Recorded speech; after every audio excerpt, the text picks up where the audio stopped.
전능하신 하나님 아버지, 오늘도 우리 뜻이 아닌 주님 뜻에 따라 살기를 원합니다. 때론 우리의 계획과 욕심을 내려놓기 어려울 때도 있지만 그 순간마다 주님을 신뢰하며 맡길 수 있는 믿음을 주시옵소서. 주님께서는 우리 삶의 주인이시며 우리가 가야 할 길을 가장 잘 아시는 분이심을 믿습니다. 우리가 주님과 동행하며 주님 뜻에 온전히 순종하는 삶을 살아가게 하여 주옵소서. 우리 자녀들을 위해 기도합니다. 그들이 주님 말씀 안에 자라며 세상 속에서도 믿음을 지키는 자들이 되게 하여 주옵소서. 주님을 사랑하며 삶의 모든 순간에 주님을 의지하는 자녀들로 성장하게 하여 주옵소서. 주님, 교회 안에 갈등과 어려움이 있다면 그 가운데 평화를 주시고 주님의 사랑으로 회복되게 하여 주옵소서. 교회가 연약한 자들을 품고 서로를 격려하며 주님의 몸된 공동체로 성장하게 하여 주옵소서. 정신적인 어려움과 우울함 속에 고통받는 이들을 위로하여 주옵소서. 불안과 두려움으로 인해 지쳐있는 자들에게 평안을 주시고 주님의 사랑으로 그들의 마음을 치유하여 주옵소서.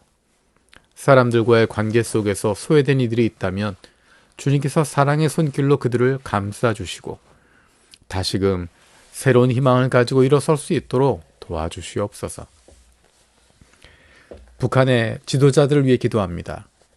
그들의 마음이 완악함에서 벗어나 회개하고 주님의 뜻에 순종하는 마음으로 변화되게 하여 주옵소서.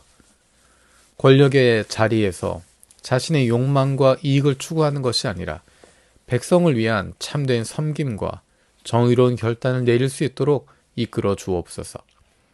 그들이 하나님 앞에서 자신들의 죄를 깨닫고 진리와 평화의 길로 나아갈 수 있게 하여 주옵소서. 또한 그들이 하나님의 섭리 안에서 남북한이 화해하고 하나 되는 길을 열어가는 도구로 사용되게 하여 주옵소서. 주님의 공의와 사랑이 북한 땅에 가득 차게 하시고 그 땅의 모든 백성이 자유롭게 주님을 예배하는 날이 오게 하여 주옵소서. 한국교회가 오늘 함께 공유하고 기도하는 제목으로 기도드립니다. 겨울을 대비해야 하는 북한 주민들을 위해 기도합니다. 겨울이 다가오는 북한에 식량 부족으로 굶주리는 이들과 질병과 감염병으로 고통받는 이들을 기억합니다. 긴급한 의료적 치료가 필요한 이들에게 의약품이 전달되는 통로가 더 많아지게 하여 주옵소서. 굶주린 이들과 고아, 노인, 장애인, 임산부 등 취약한 이들이 적절한 돌봄과 공급을 받게 하여 주옵소서. 정치범 수용소나 노동소에 수감된 이들이 참혹한 환경 속에서 속히 해방되게 하여 주옵소서. 국제사회와 교회가 이들의 고통을 외면하지 않게 하여 주옵소서. 북한 주민들의 절망 속에서도 하나님을 보게 하여 주옵소서. 신앙 공동체가 보호받으며 사명을 감당하게 하여 주옵소서. 어둠 가운데 있는 그 땅에 하나님의 빛이 임하고 회복의 역사가 시작되기를 기도합니다. 유엔 사무총장은 2025년 9월 보고서를 통해서 급증하는 군사비 지출로 기후 붕괴가 가속될 수 있다고 지적했습니다.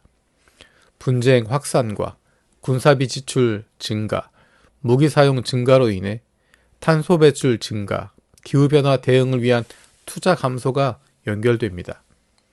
과학자들의 글로벌 책임은 2022년 공동 연구를 통해서 세계 군대가 하나의 국가라면 중국, 미국, 인도에 이어 세계 4위의 탄소 배출국이라고 지적했습니다.